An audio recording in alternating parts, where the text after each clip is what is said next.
The U.S. says its forces took out more than a dozen mining Iranian vessels in the Strait of Hormuz, while Iran claims more than 1,300 civilians have been killed in Iran in the U.S.-led military strikes. Oil prices continue to decline on Tuesday, following reports that the International Energy Agency plans to prepare the largest emergency release of oil reserves in its history to ease the supply crisis. Meanwhile, the South Korean government is considering a supplemental budget as one option to tame the oil price hike. President Lee Jae-myung and his Ghanaian counterpart John Mahama held a summit on Wednesday, which included the two countries signing of MOUs on maritime security, technology, and the joint tackling of climate change. We begin with the South Korea-Ghana summit tonight. President Lee Jae-myung today hosted his Ghanaian counterpart John Mahama for talks. Now, strengthening cooperation on trade, critical minerals, and maritime security topped the agenda. Our Yoon Jung-min starts us off. Bolstering the partnership was the focal point as President Lee Jae-myung hosted his Ghanaian counterpart, John Mahama, noting the two countries' shared experiences of achieving democracy and the increasing trade volume. 서아프리카 3개국과 국경을 맞대고 있는 해양국 가나는 대한민국의 아프리카 시장 진출을 잇는 든든한 교두보이기도 합니다. 그리고 최근에는 매우 큰 규모의 벼 재배 단지를 함께 조성해서 내년부터 한국산 벼 종자를 생산할 예정으로 있습니다. Ghana, like other African countries, has a potential for critical minerals. And so currently we're exploiting bauxite, manganese, and gold. And we've discovered vast reserves of lithium. Korea has the technology, and we believe that we can explore these minerals together. Maritime security was also high on the agenda. 가나는 해적 위협이 상존하는 기니만에서 우리 대한민국 국민들의 안전을 지키는데 그동안 적극적으로 협조해 준 참으로 고마운 나라이기도 합니다. The issue of piracy is of major concern to Korea, just as it is to Ghana. And so I'm happy that one of the memorandums we're going to sign is to do with maritime safety. MOUs were signed on Wednesday for cooperation not only on maritime security, but also on technology and science, as well as joint tackling of climate change. There was a friendly atmosphere as the leaders touched upon a link between the two countries, represented by Ghana Chocolate, a chocolate bar made from Ghanaian cocoa that was launched in Korea more than 50 years ago. Lee has presented Mahama with the chocolate, who's on a working visit to South Korea. The sentiment was extended to cultural and people-to-people exchanges. 가나 현지에서도 영화, 식품, 화장품 같은 우리 문화가 큰 사랑을 받고 있다고 알고 있습니다. When I was coming, somebody asked me to bring them back kimchi. And our young people, including my children, listen to K-pop music. Seoul's top office added that the leaders also addressed regional and global issues, including the Middle East, and said it hoped to expand the nation's diplomatic horizons. Yoon Jung-min, Arirang News. The U.S. and Israeli attacks on Iran have entered their 12th day, with Iran fighting back. Now, both sides say they have carried out some of their most intense operations so far, leading to a rising damage. Park Eun-ho reports. Amid continuing attacks in the Middle East, Iran says more than 1,300 civilians have been killed, and nearly 10,000 civilian sites have been hit by the U.S. and Israel since the end of February. This comes as U.S. Secretary of Defense Pete Hegseth warned Tuesday would be the most intense day of attacks. Today will be, yet again, our most intense day of strikes inside Iran. The most fighters, the most bombers, the most strikes. Intelligence more refined and better than ever.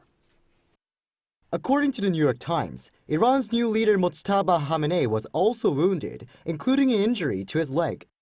The report cited multiple Iranian officials who spoke on the condition of anonymity. They say the injury is one of the factors Khamenei hasn't appeared in public since succeeding his father as Iran's supreme leader 3 days ago. Officials say another factor is that any communication with the public could reveal the leader's location. Officials added Khamenei remains alert and is sheltering in a highly secure location with restricted communications. The U.S. military said it destroyed Iranian naval vessels, including 16 mine-laying ships near the Strait of Hormuz, as Tehran threatens to block oil shipments through the strategic waterway. U.S. intelligence sources cited by CNN say Iran has laid several dozen naval mines in the narrow passage in recent days. Iran's military also said it carried out its most intense and heaviest operation since the war began, launching attacks overnight into Wednesday, according to Iranian state media. According to CNN, a suspected Iranian drone struck a U.S. diplomatic facility near Baghdad airport in Iraq on Tuesday. The exact extent of the damage is still being assessed. Gulf countries also said they intercepted new waves of Iranian drones and missiles early Wednesday local time. With both sides continuing to trade attacks, there are no immediate signs of the conflict easing. Park Gonu, Arirang News. And international oil prices experienced a dramatic drop on Tuesday local time as optimism grew that the ongoing war in the Middle East could end much sooner than expected. Park Chun-han has this report.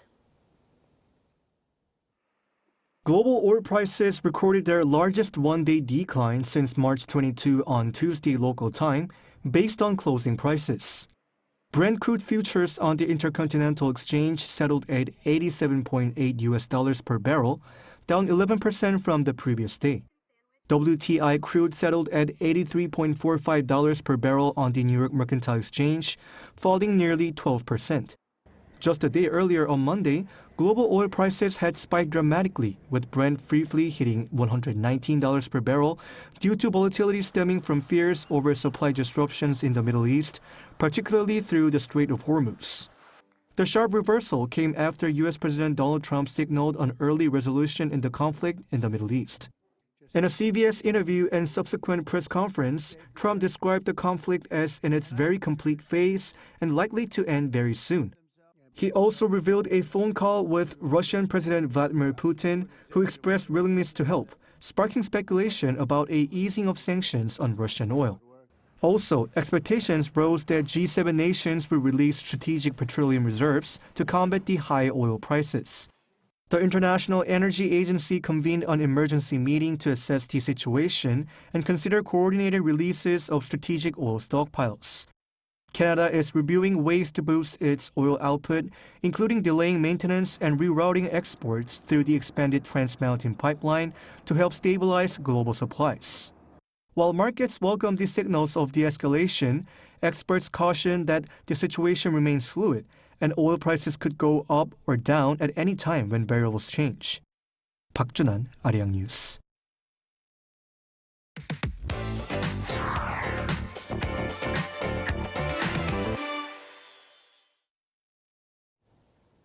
With the current Middle East situation entering its 12th day, hopes are high that the conflict will end as soon as the costs of war and its consequences threaten to mount up.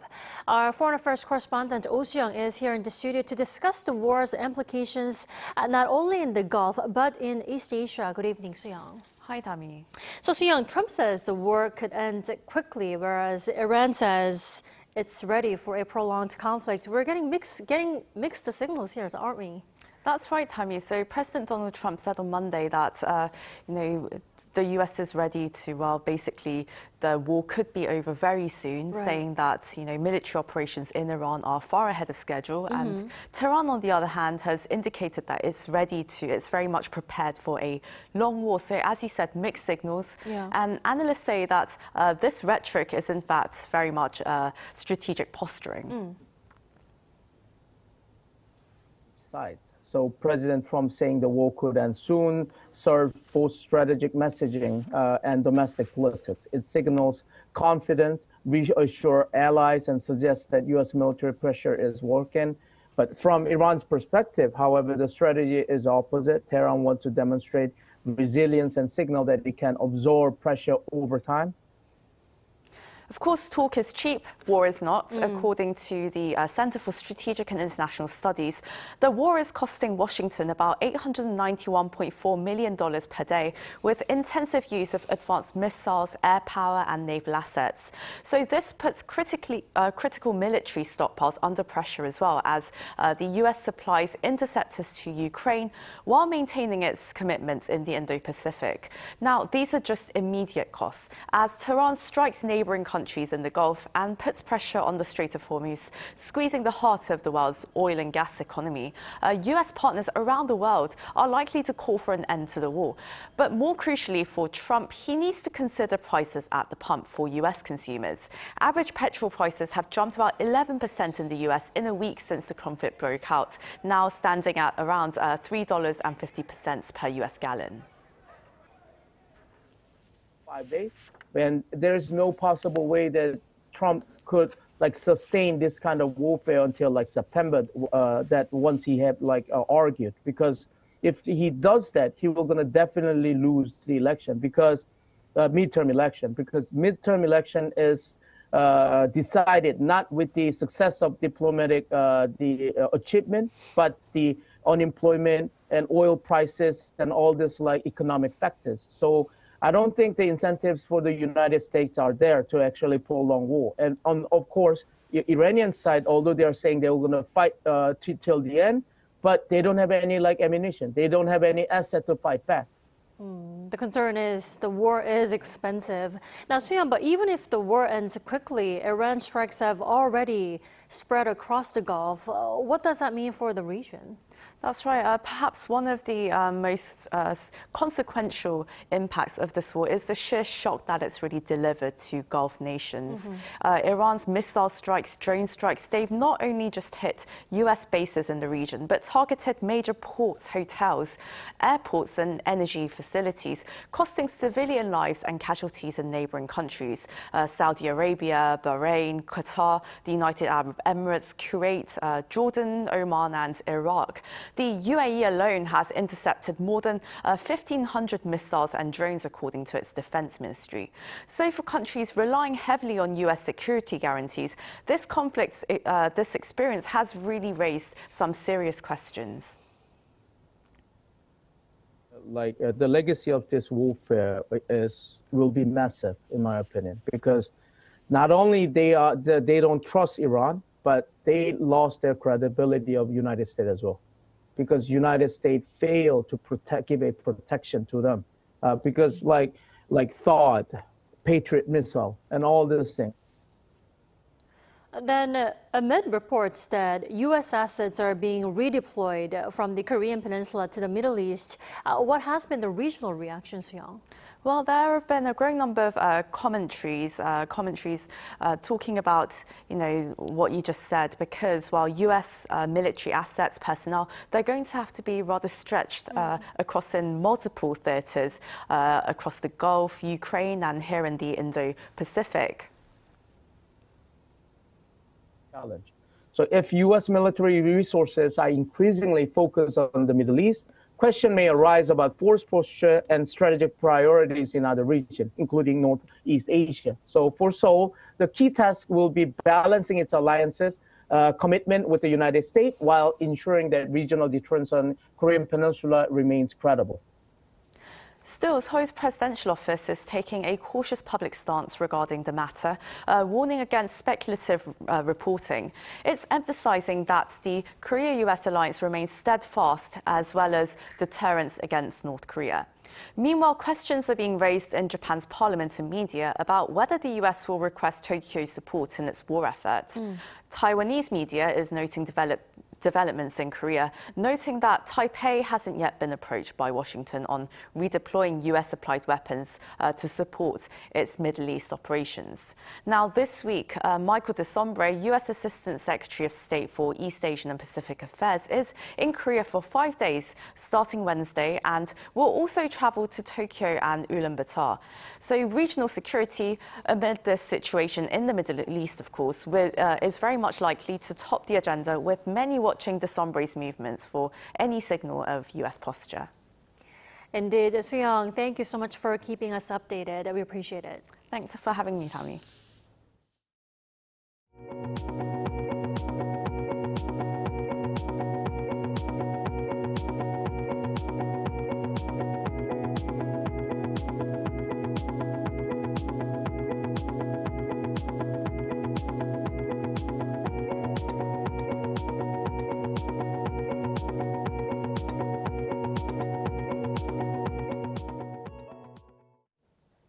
South Korea has upgraded its economic response to an emergency status to shield against the fallout from the Middle East.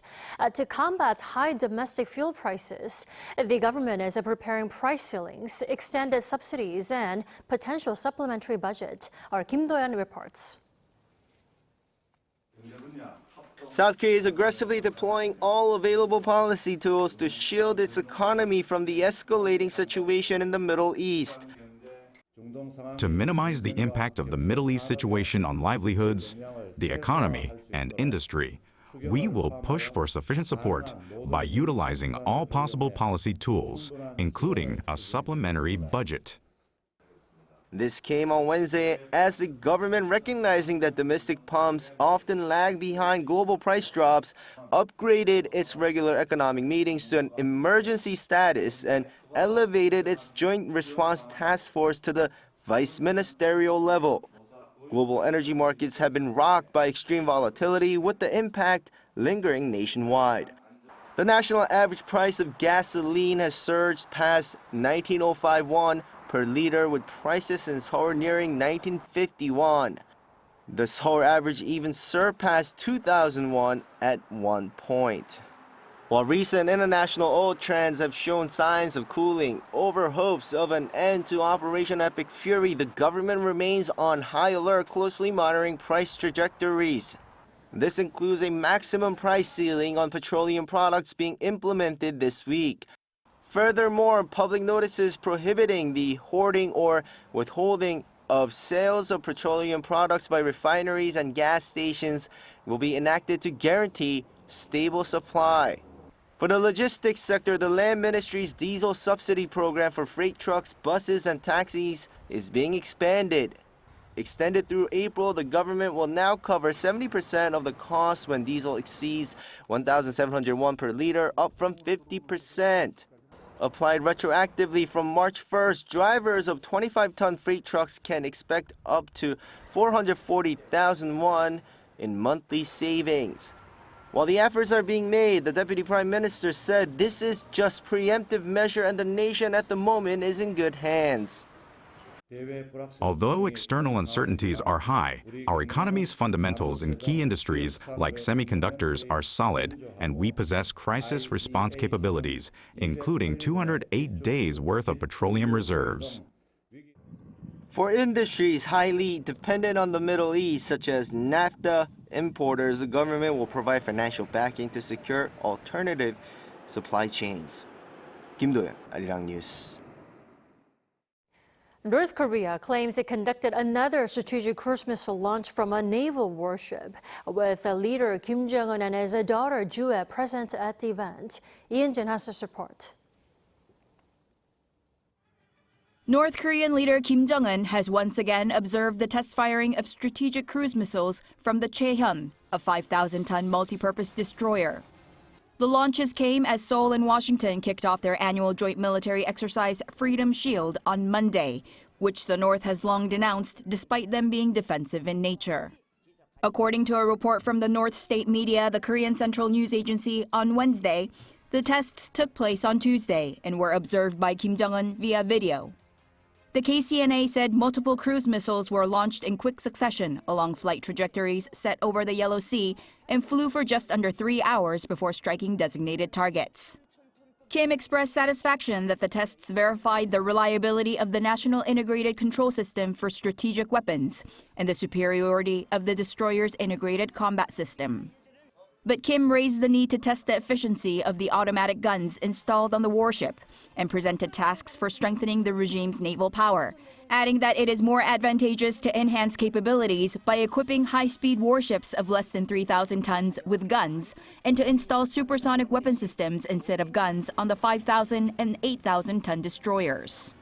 Similar strategic cruise missile launches were conducted earlier this month, ahead of the Chaehyun's commissioning, which Kim had observed from the site alone. What is notable about the launches on Tuesday is that, based on the photos released, Kim's daughter Joo-ae was also seen overseeing the launch. This continues recent elevated public images of Kim Joo-ae, including the latest display of photos on a billboard at the North Korean embassy in Beijing's Chaoyang district. While this board is a space that showcases North Korea's official public image in China, photos are known to have been updated irregularly, about 3 to 4 times a year. However, following the change of the photos in February, which were centered on former leader Kim Jong-il ahead of his date of birth, known as the Day of the Shining Star in the North, the photos were changed out again in March to include ones featuring Kim Joo-ae. 이은진, Arirang News.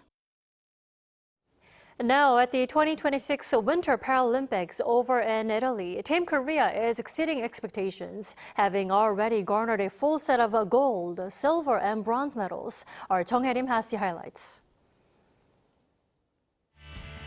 South Korea has now secured a full set of gold, silver, and bronze medals at the Milano-Cortina Winter Paralympics, surpassing its initial medal target of 1 gold and 1 silver. A major contributor to that success is 19-year-old cross-country skier Kim Yoon-ji. Kim captured silver in the women's sitting sprint final with a time of 3 minutes and 10 seconds, finishing just behind American Oksana Masters. The medal marks Kim's second of the Games. Earlier this week, she made history by winning gold in the women's biathlon, becoming the first Korean woman to win a gold medal at the Winter Paralympics. Kim competes as a dual-season athlete, swimming in the summer and skiing in the winter, and despite her young age, she has quickly emerged as one of South Korea's most promising Paralympic athletes.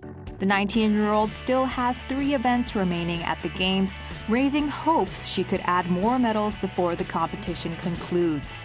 There was also success in the curling rink. The world #1 wheelchair curling mixed doubles duo Baek Hye-jin and Lee Yong-seok defeated the United States 6-3 in the semifinals. The team secured an early lead and never allowed a comeback, guaranteeing at least a silver medal. This milestone marks South Korea's first Paralympic medal in wheelchair curling in 16 years, dating back to the 2010 Vancouver Games. The duo will face a powerhouse team from China for the gold medal later on Wednesday. Meanwhile, the 4-person mixed curling team also remains in strong contention, currently sitting in 3rd place in the preliminaries after a dominant 9-0 victory over Norway. With several events still ahead, South Korea's athletes are continuing to build momentum at the Paralympic Games. Jung Hae-rim, Arirang News.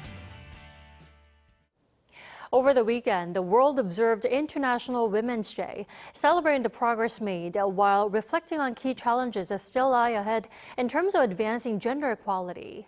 At the UN Women's Center in Seoul held a ceremony to commemorate the day on Wednesday to invite experts to delve into the discourse. Our Kim Bo-kyung was at the venue. Though Korean society has seen significant progress in gender equality, there is still a gap that cannot be narrowed enough. Not just in lower representation in economic activities and leadership, but also in terms of a digital society and crime. As AI becomes part of everyday life, we must address problems like deepfakes used for digital sex crimes and gender-based violence in relationships. Gender equality is a value for everyone, and it is key to making our society more inclusive, resilient, and sustainable.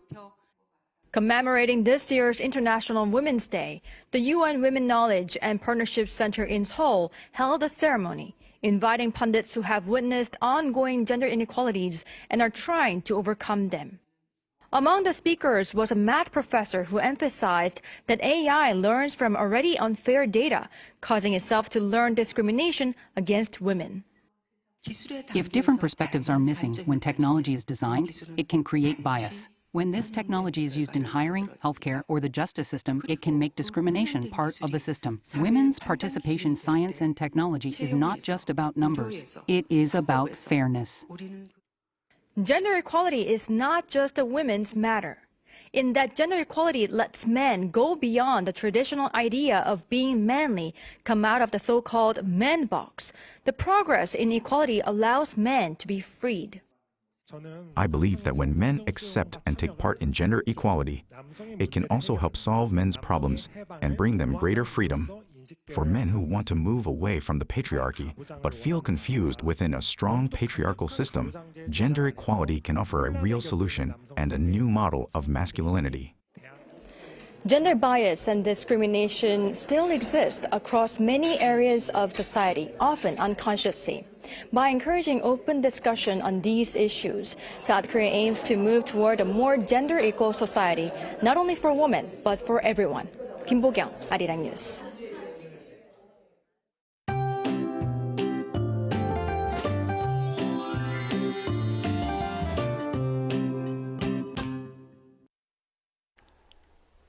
Most regions have been trapped by that unwelcome spring gust. Dusty air for several days now, but the dust should begin to clear late tomorrow afternoon as cleaner northeasterly winds will move in, starting from the eastern regions. Then also starting tomorrow afternoon, rain is expected in some parts of southern regions and the east coast. And the east of Gangwon-do province might get snow instead, with up to 15 centimeters expected through Friday. And temperature gaps between morning and afternoon stay wide, with Seoul beginning the day at just 1 degree Celsius, but cloudier in southern regions at 5 degrees Celsius in Busan. Then by the afternoon, Seoul, Gwangju, Busan will be all getting up to 13 degrees Celsius. Now, the capital area will stay under mostly to partly sunny skies, while big gaps in readings will continue. With that in mind, here's a look at the international weather conditions.